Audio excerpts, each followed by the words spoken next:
Hi, I'm Greg Lavelle, President and CEO of Retirement Advisors at Financial Square.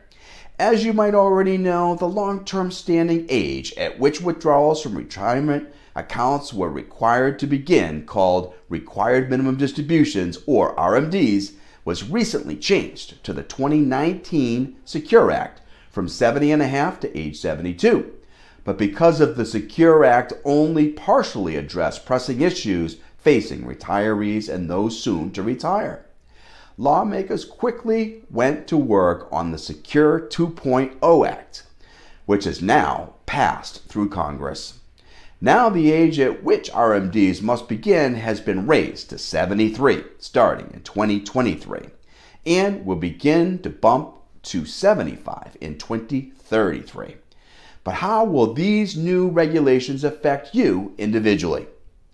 For those of you planning to begin RMDs earlier anyway, there will be no change. But some of you hope to leave your money in retirement accounts for longer to allow for further growth.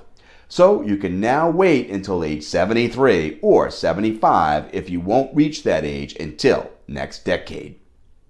Another change to the law might interest you. The penalty for failing to take your RMD has historically been one of the largest tax penalties at 50% of the amount you should have taken. That penalty was lowered by the authors of the Secure 2.0 Act by 25%. And for those who take steps to remedy the mistake by taking the RMD in the following year, the penalty will only amount to 10%. Still, there are other reasons to pay attention to the timing of your first RMD. If you're forced to take two RMDs in the same year, you can trigger excessive income taxes and that you probably want to avoid.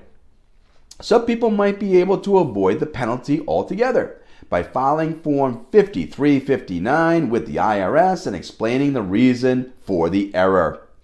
Of course, it wouldn't be a good idea by relying on this method, because the IRS has to accept your reasoning as a reasonable error.